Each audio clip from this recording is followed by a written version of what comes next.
Baiklah, Assalamualaikum warahmatullahi wabarakatuh. Anak-anak kelas 1, bagaimana kabar kalian semua? Semoga tetap baik-baik saja dan selalu dalam keadaan sehat dan dalam lindungan Allah Subhanahu wa Ta'ala. Amin. Hari ini kita belajar kembali pendidikan agama Islam, pelajaran keempat, dengan tema bersih itu sehat. Baik, sebelum kita mulai, kita awali dengan doa bersama. Bismillahirrahmanirrahim. Raditu billahi rabbah wa bil islami dina wa bi muhammadin nabiyya wa rasulah. Rabbi zidni ilma warzuqni fahma. Aku rela Allah Tuanku, aku rela Islam agamaku, dan aku rela Muhammad nabiku. Ya Allah, tambahkanlah ilmu kepadaku dan berikanlah aku pemahaman. Baik, hari ini kita akan belajar pelajaran keempat, bersih itu sehat, dengan subtema hidup bersih. Nah, hidup bersih itu sebagaimana Nabi katakan dalam hadisnya, an-nadzafatu minal iman. Kebersihan itu sebagian dari iman. Nah, kita percaya bahwa orang-orang yang bersih selalu imannya kuat. Kemudian kita semua harus menjaga kebersihan. Bersih itu pangkal sehat. Bagi siapa saja yang menjaga kebersihan, maka hidupnya akan sehat. Sebagai contoh, kalian itu adalah anak-anak yang rajin membersihkan kelas sehingga kelas kelihatan bersih dan sehat. Kemudian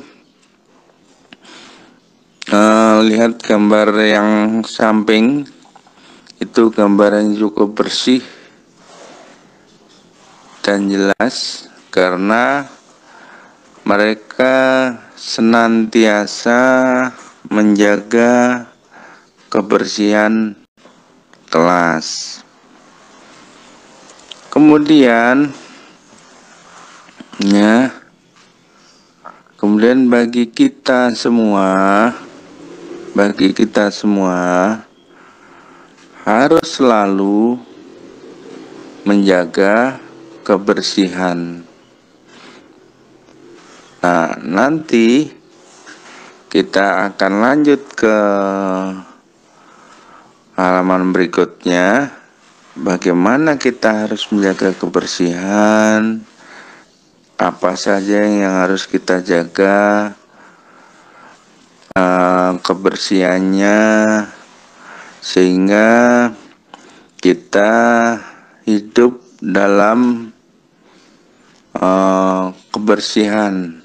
Ya, baik, kita lanjut ya. Nah, kebersihan apa saja yang harus kita lakukan? Yang pertama adalah bersih badan. Biasakan mandi 2 kali sehari. Ya, jangan lupa ya. Biasakan mandi 2 kali sehari. hari.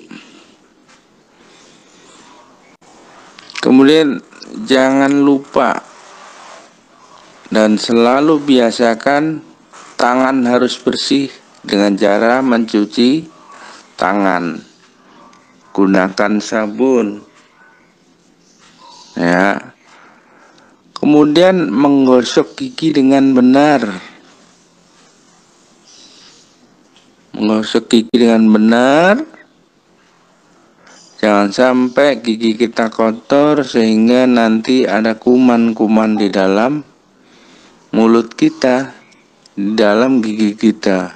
Ya, takut kan kalau ada kuman di gigi kita, nanti gigi kita jadi bolong-bolong. Kemudian kuku yang sudah panjang harus dipotong,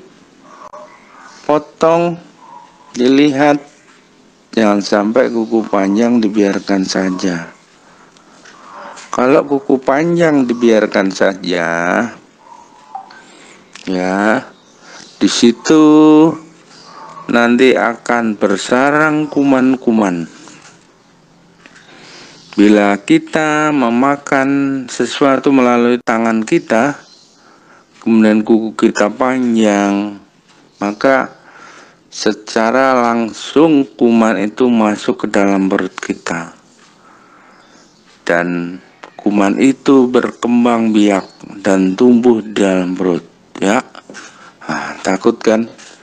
Makanya harus kita biasakan sesering mungkin, ya, cuci tangan di dalam masa pandemi COVID ini. Kita harus sesering mungkin, ya, cuci tangan, menggunakan masker, menggosok gigi dengan benar, kemudian memotong kuku yang sudah panjang.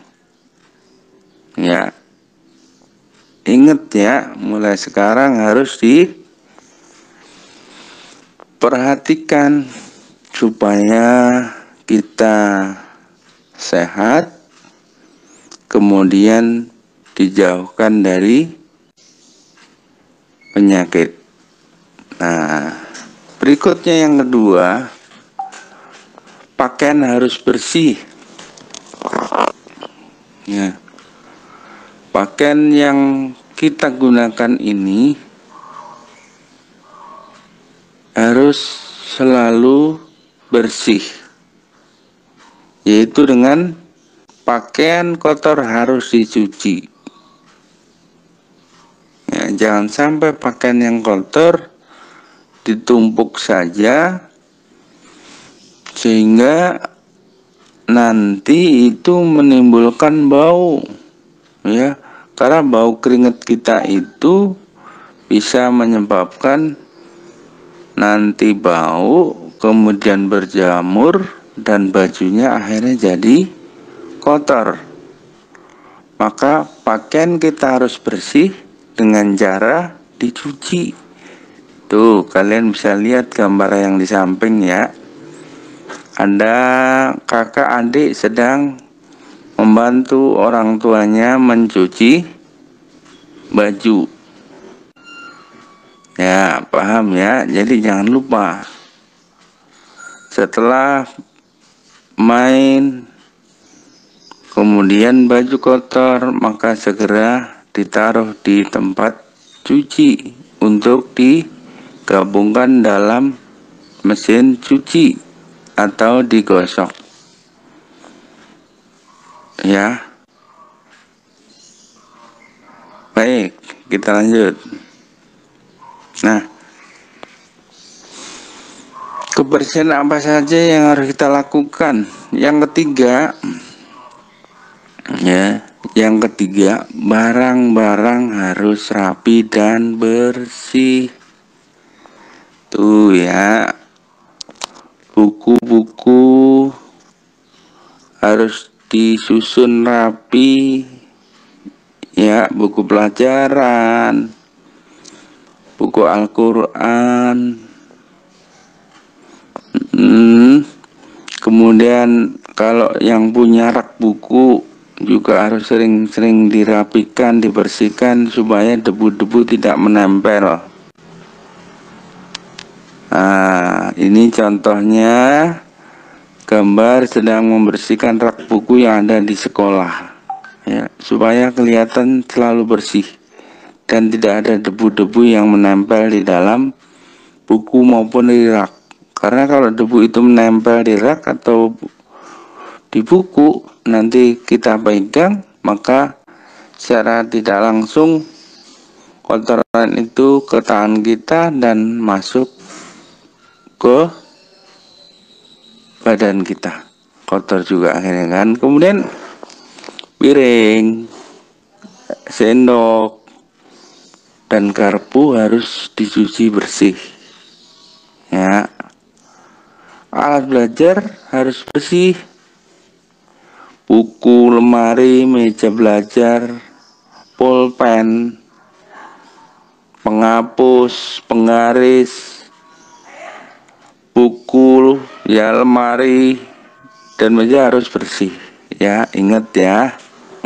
Baiklah, yang keempat, kebersihan apa saja yang harus kita lakukan? Bersih tempat. Tempat itu apa saja? Ada rumah. Rumah harus disapu setiap hari supaya selalu bersih. Halaman harus bersih dari sampah. Nah, jangan sampah berserakan di mana-mana.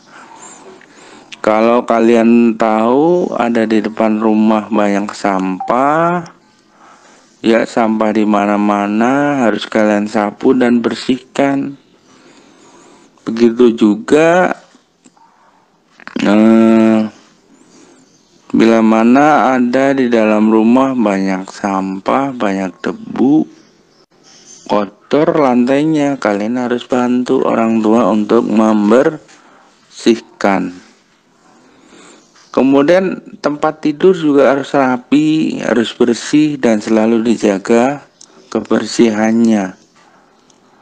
Ya, spray, sarung bantal harus sering-sering dicuci supaya bersih, ya, bersih tempatnya, terhindar dari kuman sehingga kita selalu sehat.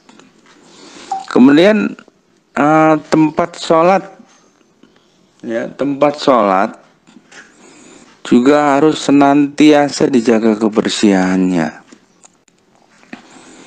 Jangan sampai